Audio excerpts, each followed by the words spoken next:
Welcome to the Cold Steel Surgical Podcast with your hosts Amir Farouk and Chad Ball. We've had the absolute privilege of chatting with some amazing Canadian as well as international guests over the past year. While the topics have been broad in range, whether clinical, social, or political, our aims for the podcast continue to remain the same. We hope to inspire discussion, creativity, scholarly research, and career development in all Canadian surgeons. We hope you enjoy our second season as we continue to highlight some incredible guests, deliver detailed masterclass sessions on a myriad of clinical topics, and introduce some fresh new features such as debate and companion formats. We hope you relish the podcast as much as we do.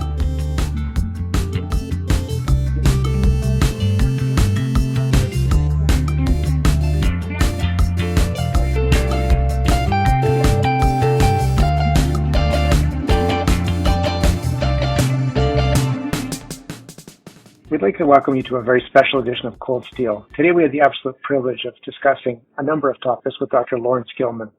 Lawrence is an associate professor at the Department of Surgery at the University of Manitoba in Winnipeg. And while Lawrence is well known for many things across the country, including founding the STARTT Trauma Team Dynamics course, he's also known as a national thought leader with regard to ultrasound and simulation. What we enjoyed most about the conversation by far and away was the personal side of surgery and medicine.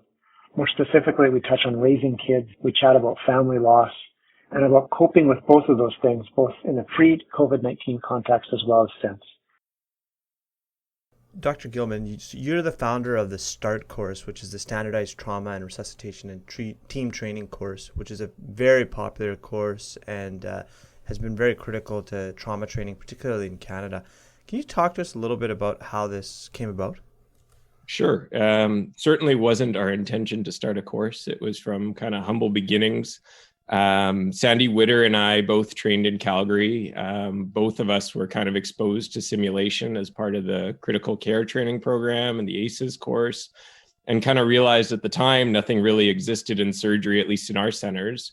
So when we went back to our programs, we both kind of at the same time, sort of individually decided we wanted to start some sort of local simulation, CRM, kind of crisis resource management training. Both of us happened to contact Peter Brindley at the same time because he was one of the ones that trained us and taught us a lot about simulation, just to get some advice. And he actually suggested, hey, why don't you start a course training people across Canada? And we kind of said, well, that's kind of silly, but well, maybe we'll give it a try. And so we kind of threw something together for CSF. We approached CSF. It was in Calgary in 2012. And we said, hey, can we try running a course here? And that's kind of where it started. We ended up sending out a needs analysis, just a survey across Canada. No one else was really doing any simulation at the time.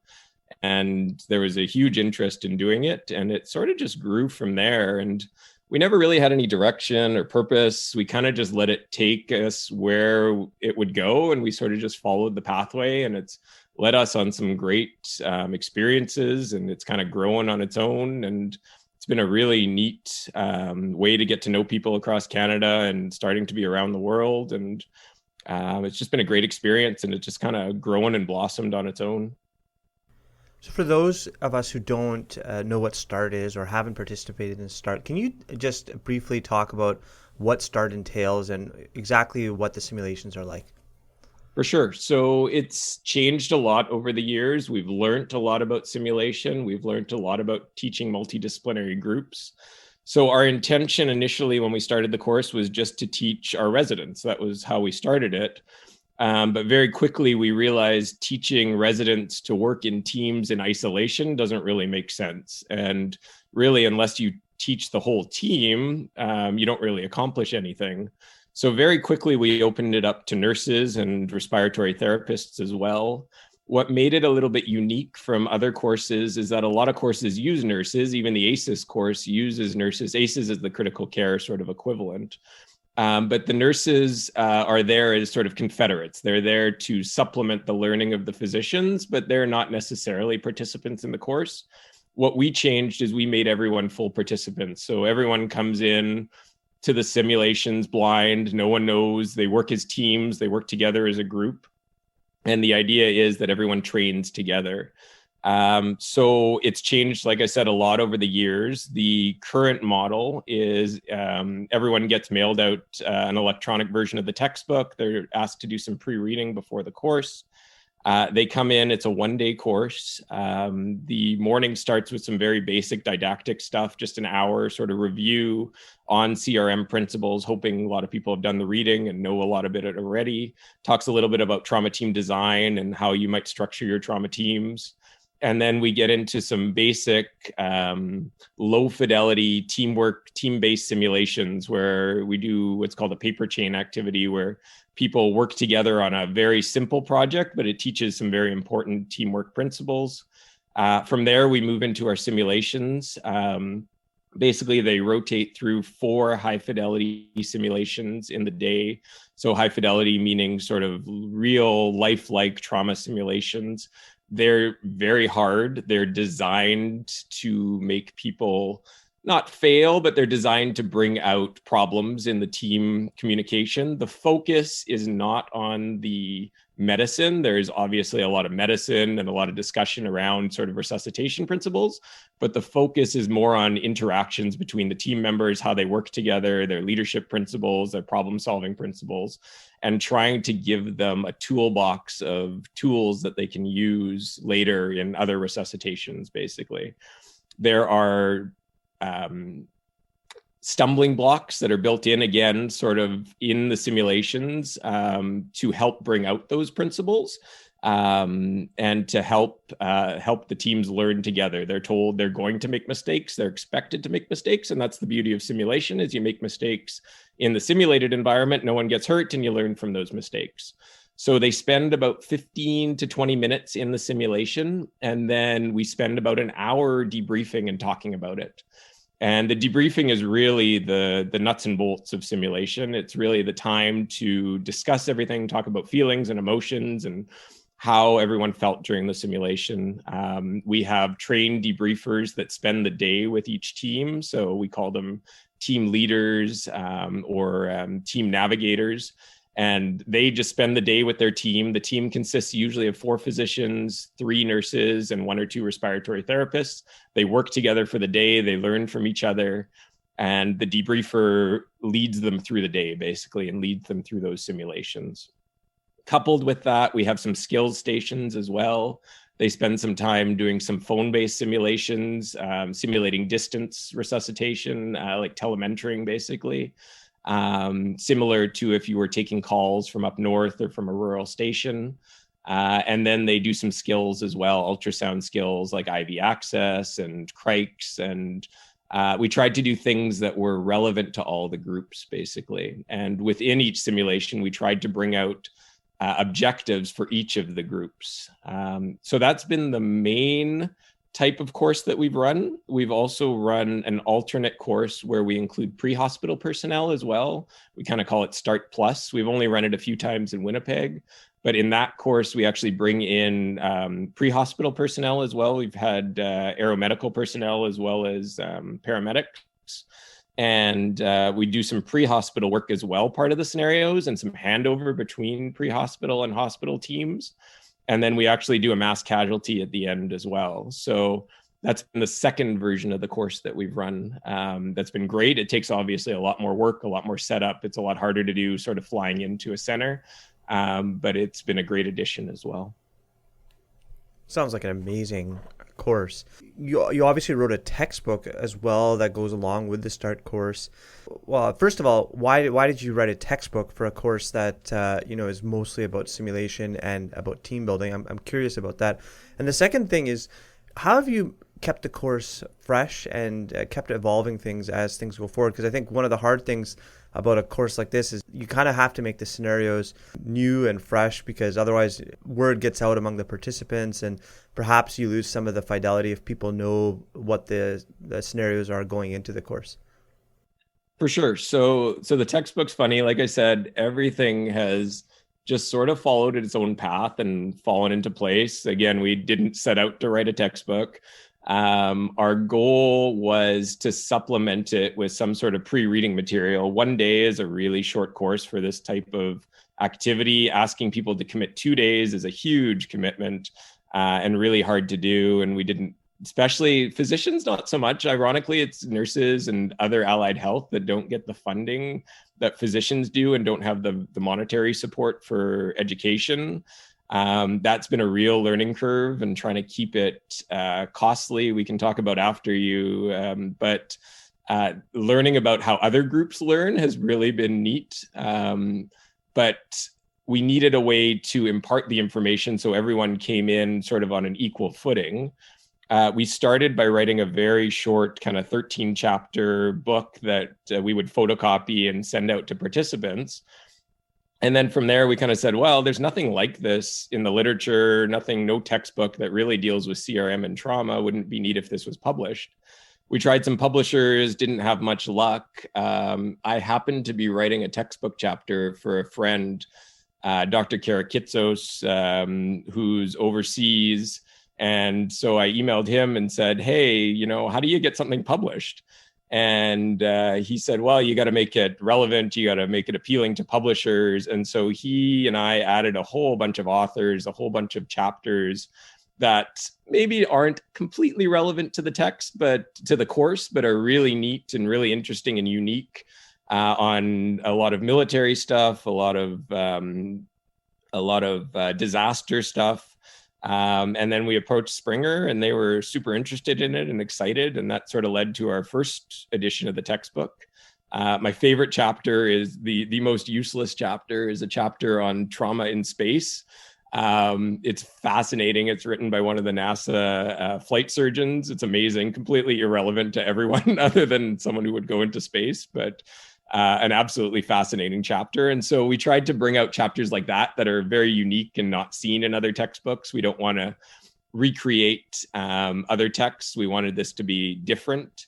Also, you'll see in the text, there's this common thread of teamwork. So even though not all the chapters are completely relevant to the course, they still highlight how teams function and how trauma can be improved by teamwork and working together as a group.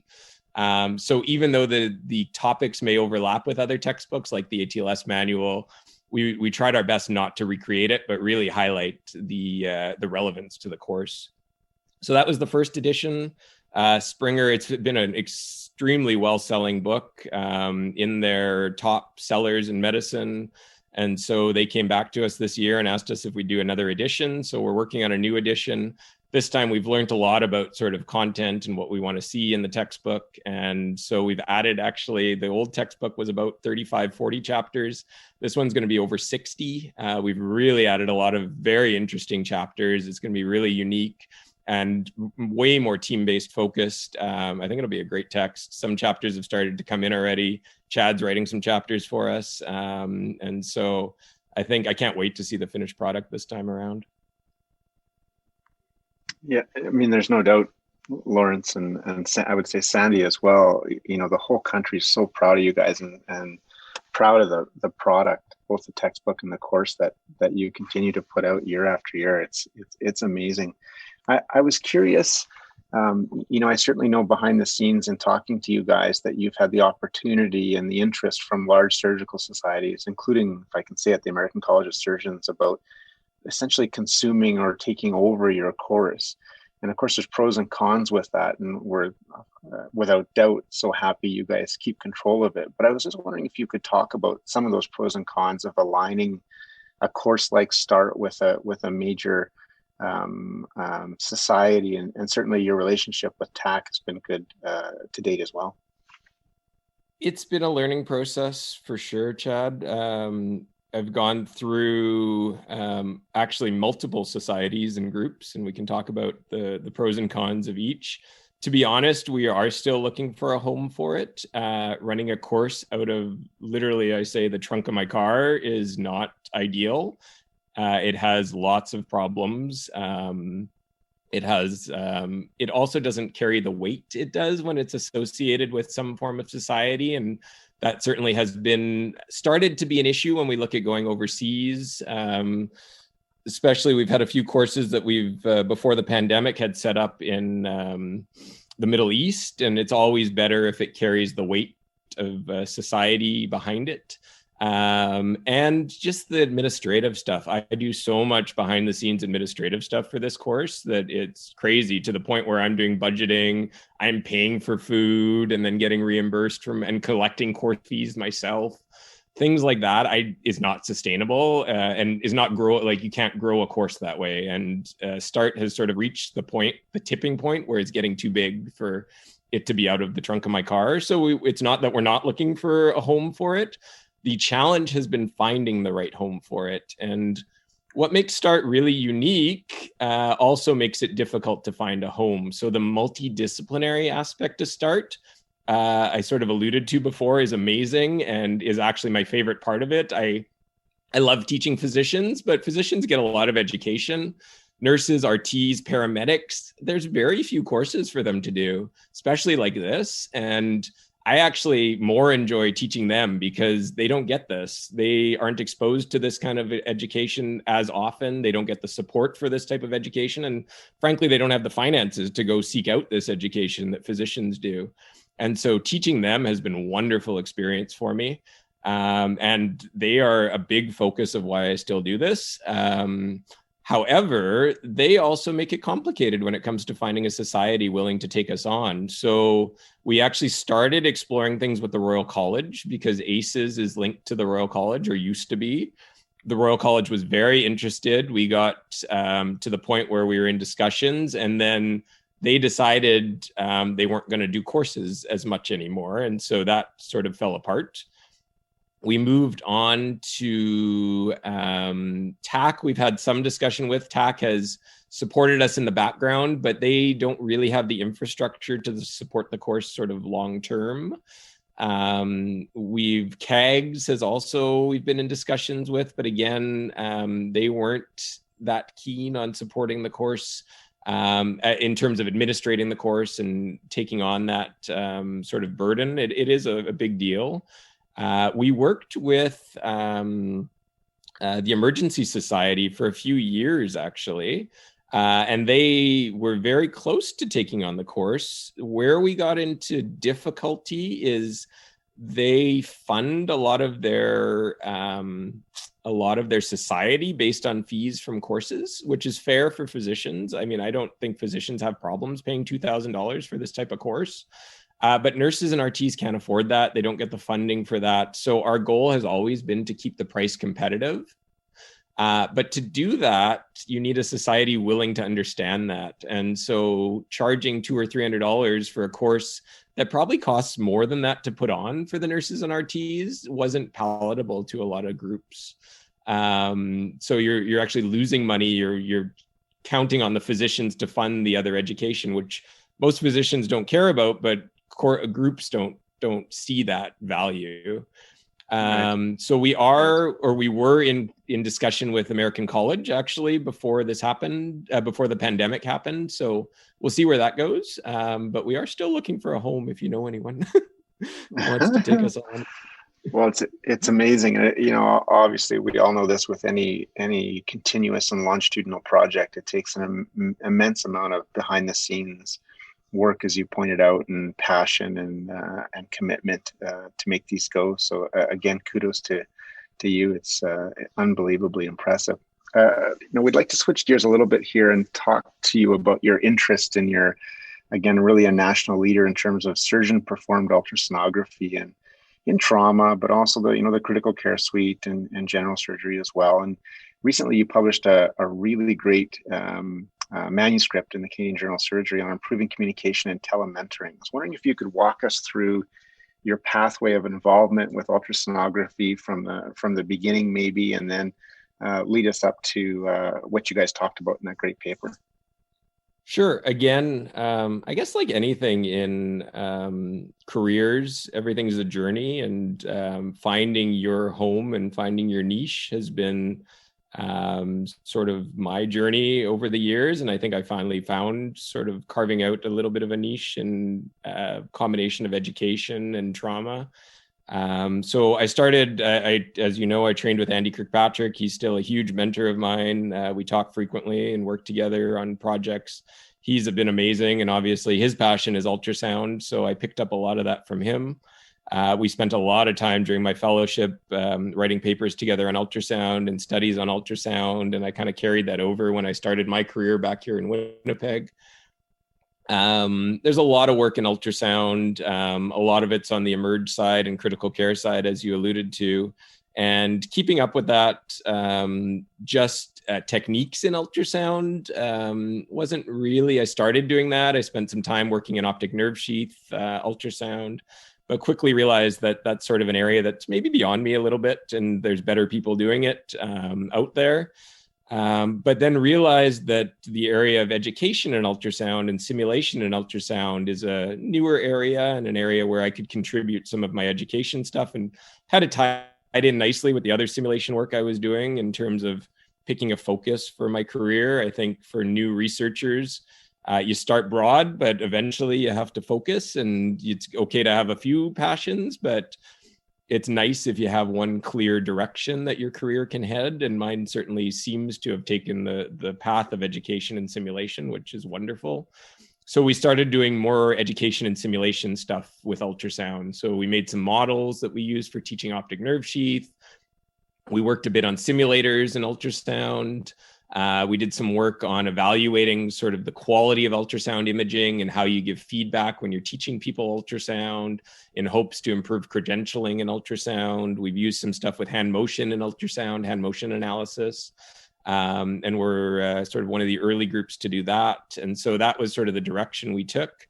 And then again, sort of tying together the work we've done with the STARTT course and telementoring and teleresuscitation just was the natural next step. And that paper isn't necessarily unique to ultrasound. It sort of applies to everything. What we wanted to look at was how there's a lot of work done both by Andy Kirkpatrick and a lot of his colleagues on the technology of telementoring and teleresuscitation. But we wanted to focus more on the human factors and how you actually improve that interaction. And is there ways we can teach people to telementor better, basically? So our first step was this paper looking at just a review of what's out there. The short answer is there's very little out there, but there was some really neat stuff from the EMS dispatch literature, which initially seems completely separate, but if you define telementoring or teleresuscitation as walking a novice through a procedure over distance, resuscitation or dispatch guided CPR makes sense. It's a simple skill. You're walking them through it over the phone, and you clearly have a novice on the other end. Doesn't matter that they don't have any medical training. And so that was kind of the easiest corollary that we could find to learn a little bit from. And it was really interesting. What they found was using people in crisis obviously are very overwhelmed. So using very simple language seemed to be better than making it more complex. Having a script for the person mentoring them over the phone, even though these people take these phone calls every day, this is what they do, but they still get caught up in the moment and miss things. And if you have a very formal script that they read from, it improves resuscitation and outcomes. It improves the quality of CPR being performed by the bystander.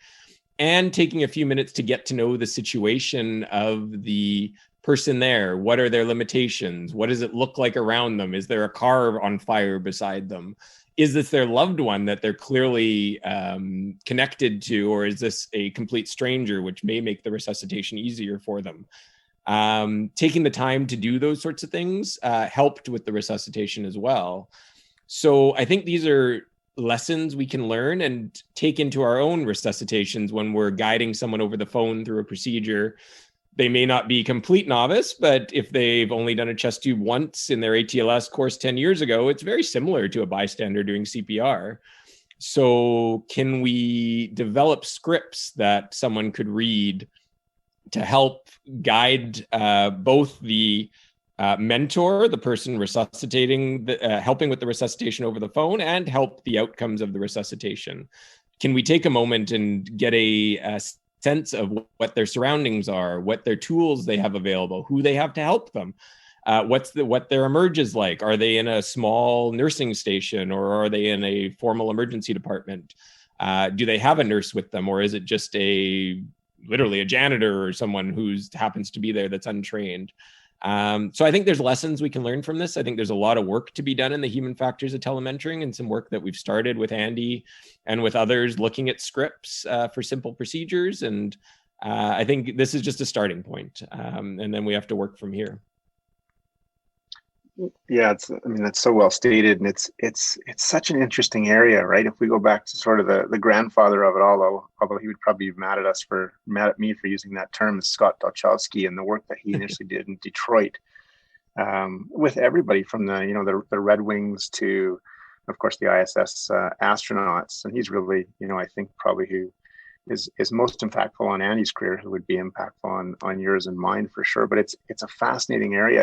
It makes me think that the last time I was in Australia giving talks, I was in Brisbane, in terms of the extension beyond, telementoring for ultrasound. But they had a direct link. They had sort of a small room off in the Emerge, and they had video and they had audio, and they were actually concurrently or synchronously assisting in trauma resuscitations in Darwin, which most of us know is way in the north of Australia, almost near Indonesia.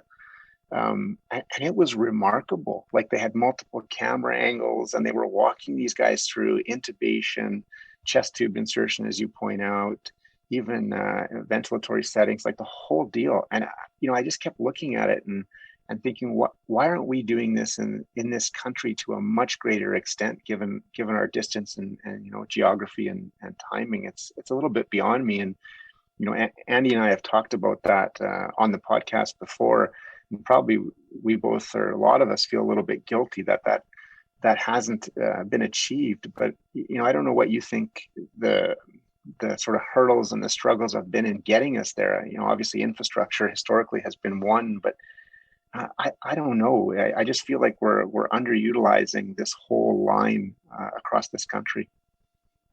Yeah, it's a great question. Certainly, we are in an environment where we do things over distance. I mean, Manitoba is probably the best example of that. We literally have people that come in 11 hours post-resuscitation, post-trauma, basically, and arrive in our emergency department just because of transport times and going through, like, they've been on a boat and they've been on a plane and they've been in the back of a snowmobile and a pickup truck, by the time they get to us. And is there steps on the way that you could be guiding resuscitation while they're waiting? It's a great question. Like you said, though, how do you set up the infrastructure? Who's manning that infrastructure? You really need almost like a call center, I guess, where someone's sitting there by the computer. Yeah. It's a tough question, but it certainly is one worth asking. Well, you're exactly right, and I get the sense, and this may sound overly harsh, and I might be totally wrong in full disclosure, but I get the sense that the technology now is clearly there. Having witnessed it across some of these extreme environments that you and I have both been involved in, so the technology seems to be there. I think it's more, as you're saying, the organization piece and also the financial piece. I mean, we did have a pilot program in Calgary at one point. We were trying to do that, I don't know, just over 10 years ago in Banff, in terms of helping run their resuscitations and being helpful to them. And when the funding went away, the project went away. And, not everything's about money, but certainly maybe government commitments to funding these programs would be helpful for sure.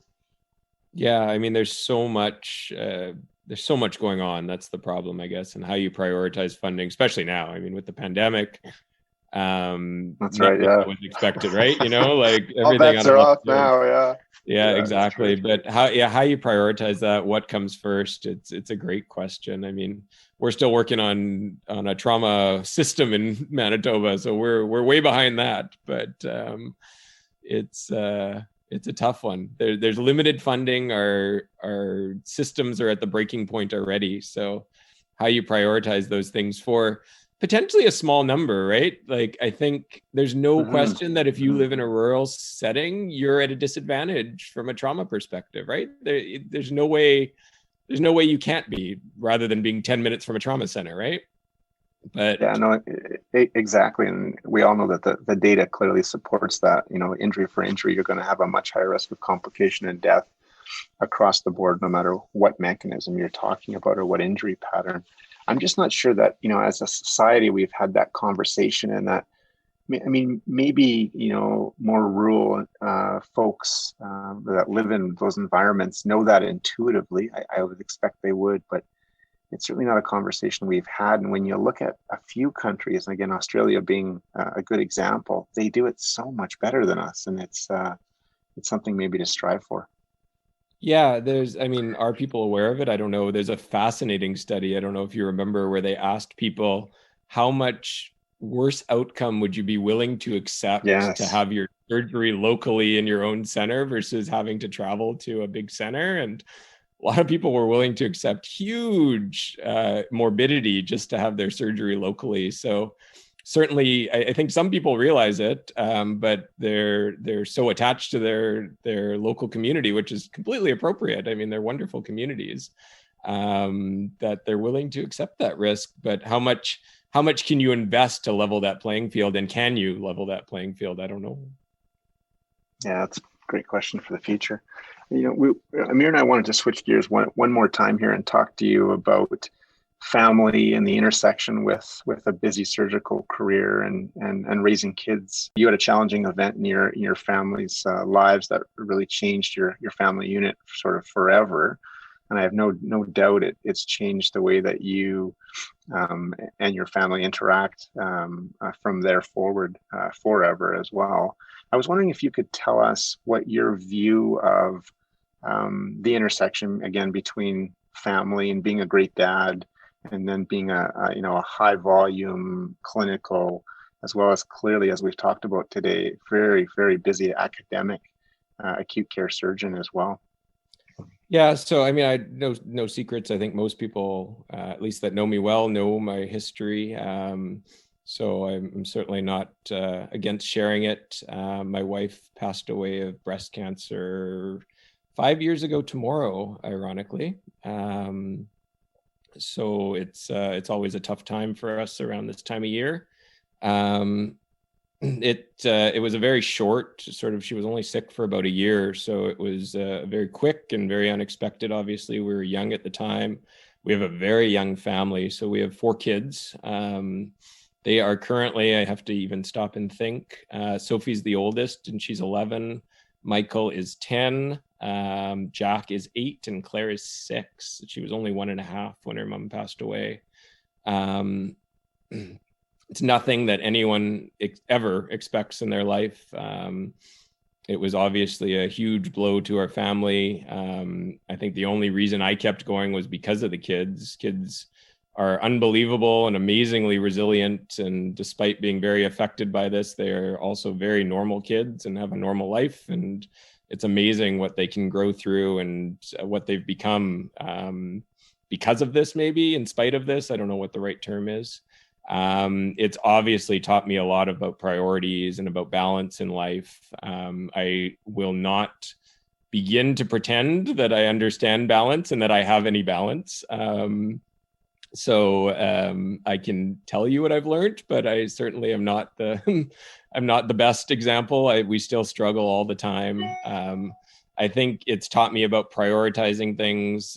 It's taught me that you can't do everything well, and you have to accept that there are going to be limitations to what you can do.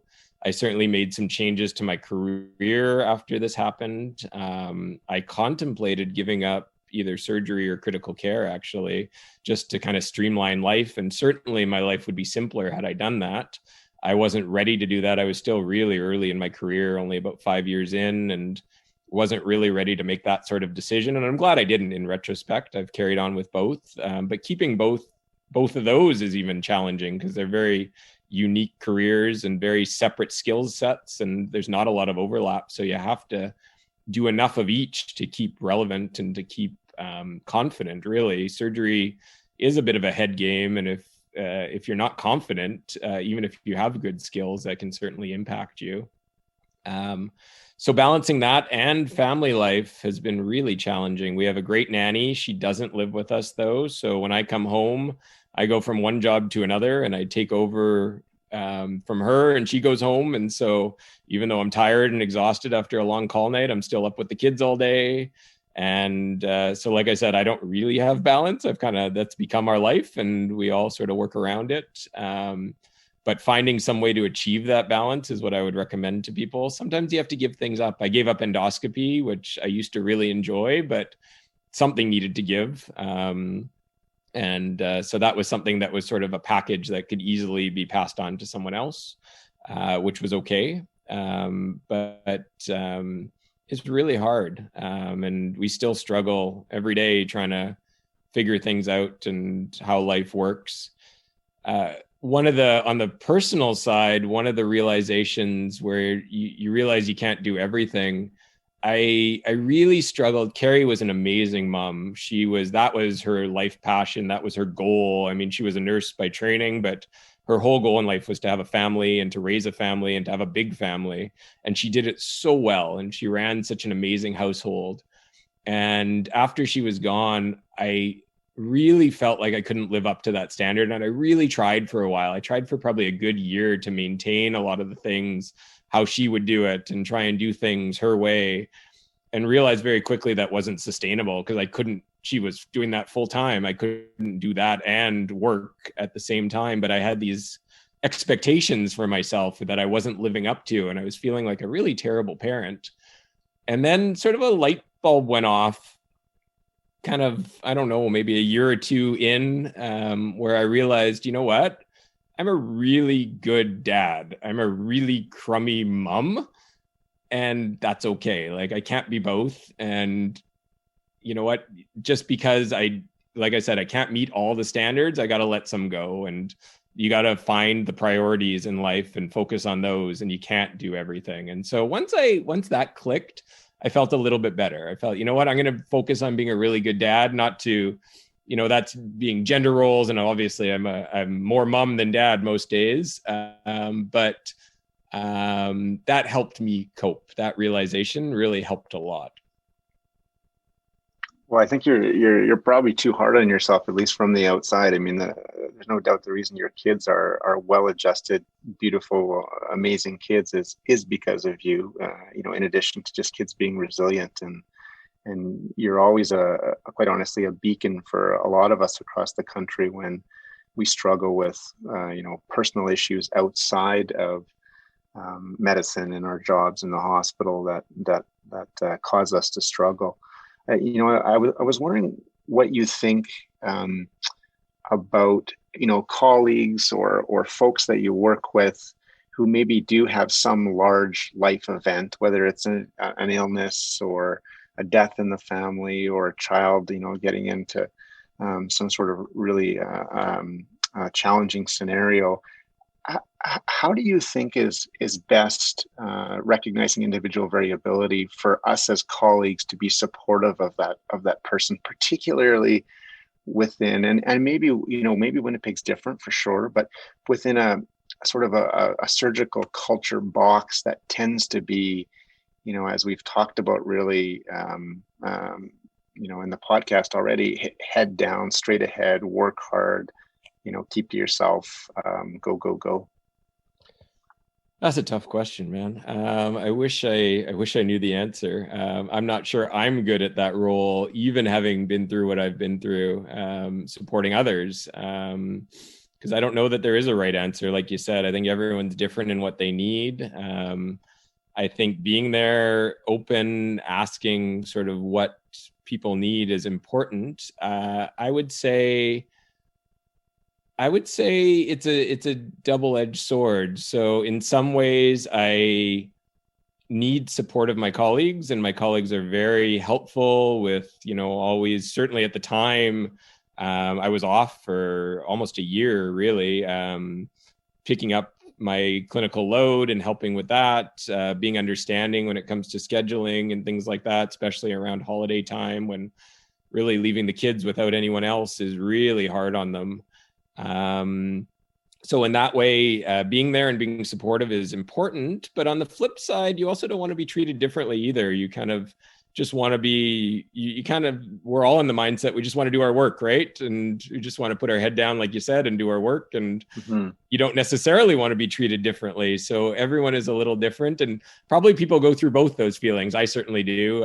In some ways, I love the understanding, but in some ways, I also just want to be a normal surgeon. And I have to say my outlook on work has changed completely. So I obviously, like all of us, used to find work very stressful. It brought a lot of it home, a lot of the emotions, a lot of the decisions, right? You bring home with you.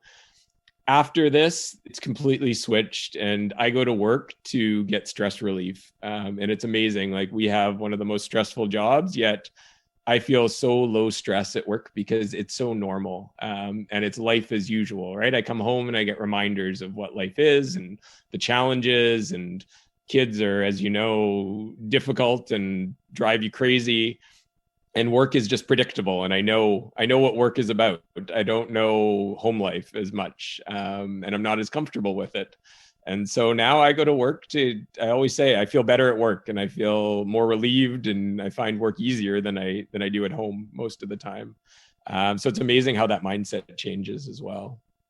You know, when I got divorced, it was odd to me, because you sort of, I went into work every day, worked goofy hours like we all do, cranked away, and no one really said anything. And I had this discussion with there was sort of a cluster of divorces, to be honest, at our institution over a very short period of time across a whole bunch of surgeons in our group.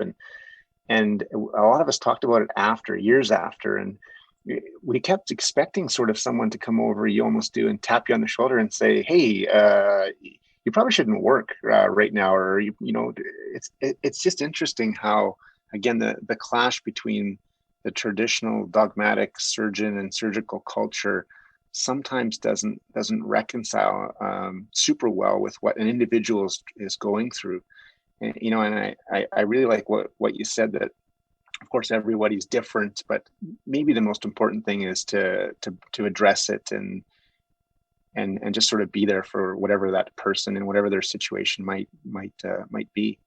I'm curious what your thoughts on that are. I'm also curious, again, just from a purely logistical point of view, you mentioned having a nanny, and certainly lots of single parents in and outside of surgery, of course, do that. But, beyond that, what are some of the logistical things that you've learned, or tricks and tips? What are the, can't misses and maybe can miss events or things in terms of the kids? How is the structure of your family work? So to answer your first question, I think I was lucky again. At the time, Deb Wurtzfeld was our section head. She was extremely supportive. She's also a very blunt person. And actually, we have a nanny because of her, really. It was shortly after Kerry got sick.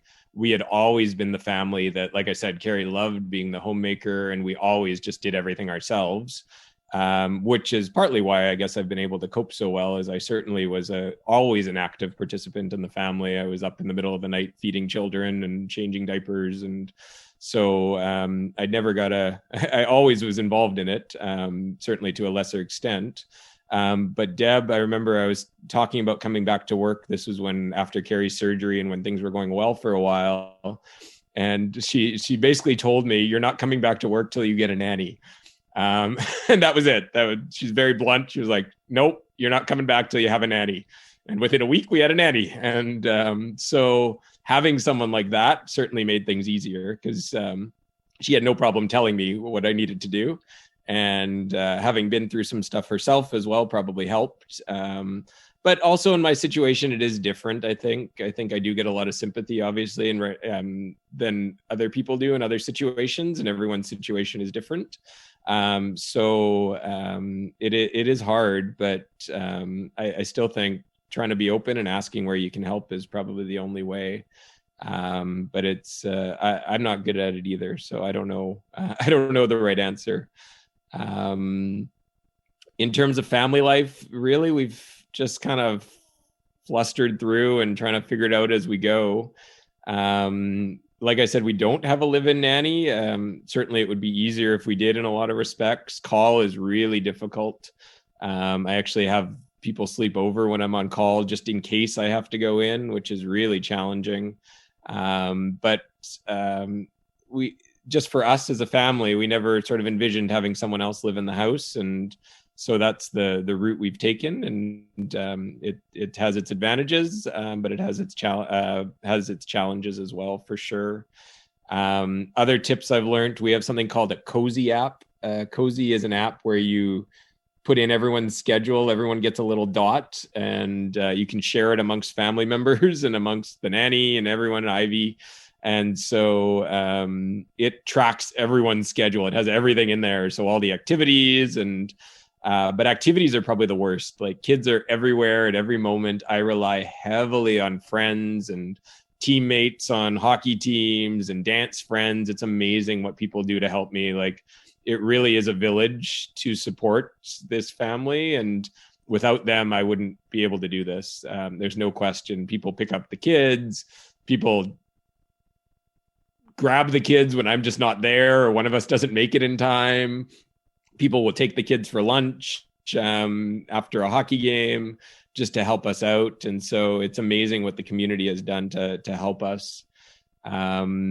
Otherwise, we rely heavily on family, and that's been a real stumbling block with COVID, actually, because both Kerry's parents are super involved in the kids, as well as my mom, and we're doing a lot of the childcare, but they're obviously older. I am obviously high risk, as are the kids, for transmitting COVID. And so we haven't seen them and they haven't been involved in family life for really the last 4 or 5 months. And that has been super challenging because we went from having this huge village looking after the children to really just myself, Ivy, our nanny, and Amy, who's Kerry's sister. And so between the three of us, we've had to figure this out, and they've been amazingly supportive. In terms of things that are important to the kids, I would say 2 things. One, schedules are super important, and routine. So maintaining some sort of routine for the kids has been really important. Bedtimes, routines on weekends. My kids love routines. When things get off and there's no routine, that's when things start to fall apart. And so finding some way to maintain some form of normalcy and some sort of routine has been really important for my children, at least. And I think a lot of children sort of thrive in that environment. And if you are disrupting that routine frequently, it makes it really challenging. Predicting, having some predictability. So my kids hate when I have to change calls last minute. Last weekend, I forgot somehow that I was on call and realized sort of half an hour in that I had to leave. That really throws them off. So trying to warn them ahead of time is really important. And then life events are really important to them. I've never been a person about dates and birth dates and holidays. It's never been sort of an important part of my life, but wow, are those important to the children. And being there for their dance recitals, being there for their important hockey games. They understand I can't be there for everything, but planning those ahead, I put those in my calendar and book them off. And it's really challenging because there's so many of them with all the kids. But it's so important to the kids, especially in our family where there's really no one else that kind of fills my role. If I'm not there, then they don't feel the same as having like the grandparents there. You know, it's just not the same importance level, not to downplay the grandparents, but obviously they want their parent there. So those have been the real things we've struggled with, is being there for them for those events.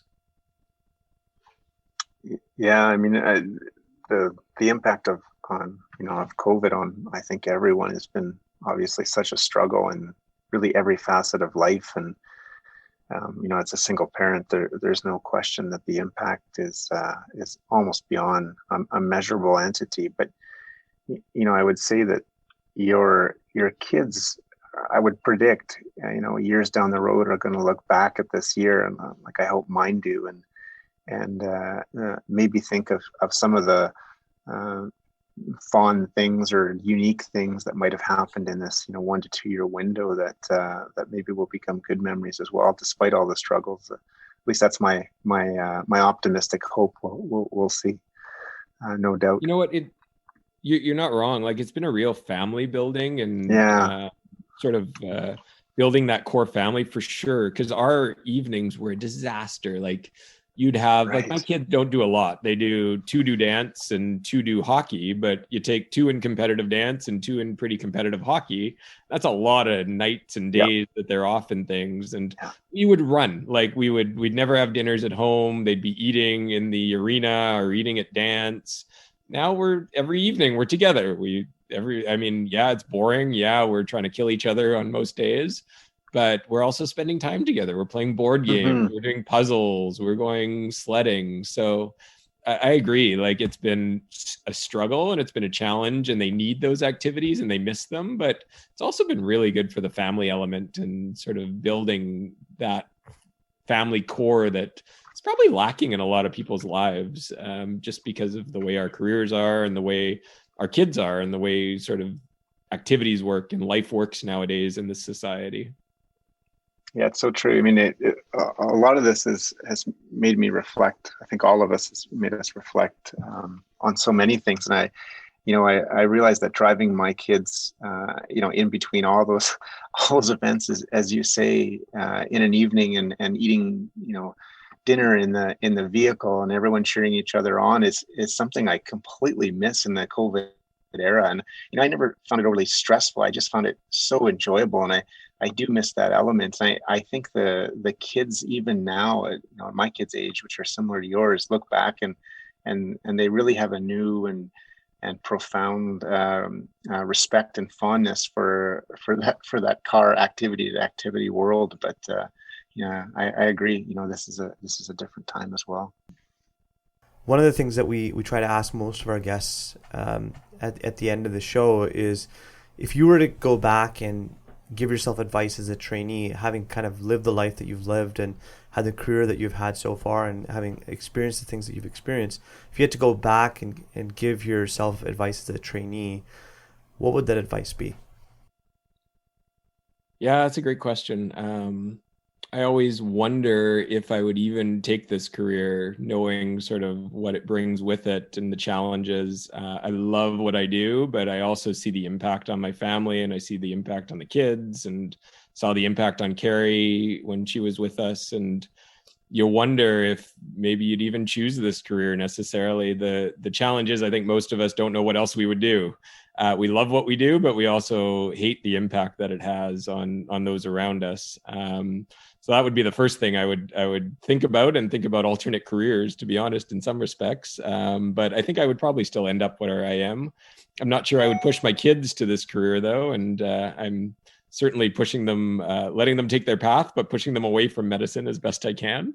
But we'll see what they end up doing with their unique personalities. In terms of career advice, I think follow a path, stay open-minded, let your career guide you. And like this experience with STARTT, this experience with simulation, I've sort of been open-minded and let my research path go where it leads, and kind of followed it along rather than trying to be too dogmatic about it and too guiding, and been open to new experiences and to new things. And when people come to me with research ideas, I kind of say, yeah, let's give it a go. Why not? Let's try something new. And collaborating with others has been a huge learning experience from a research perspective. From a clinical perspective, I think really it's important to focus on balance, and realizing the importance of family and those among you. I wish when Kerry was around, I spent more time with the family. I'm certainly way more involved in family life than I was back then, and I wish I had taken the time to be more involved at the time. I see now how important that is to everyone. And you don't necessarily realize that when you're young in your career. You're focused on sort of performing and focused on working as hard as you can, but the work is endless. You will never do enough, and you will never feel like you've done enough, and there's always more. And sometimes you just got to take a step back and know your limitations as a person, know how much you can do, and realize that these life moments aren't going to be here forever. These kids aren't going to be young forever. And it's important to spend those times with them, go to their dance competitions, go to their hockey games, be at home with them, do a puzzle, play with them. and focus on family life as well as career, because they're important as well, and they're a very finite entity for sure.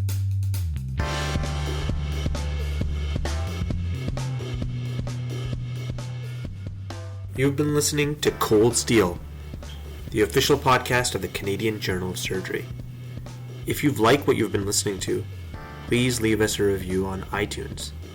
We'd love to hear your comments and feedback, so feel free to email us at podcast.cjs@gmail.com or connect with us on Twitter @CanJSurge.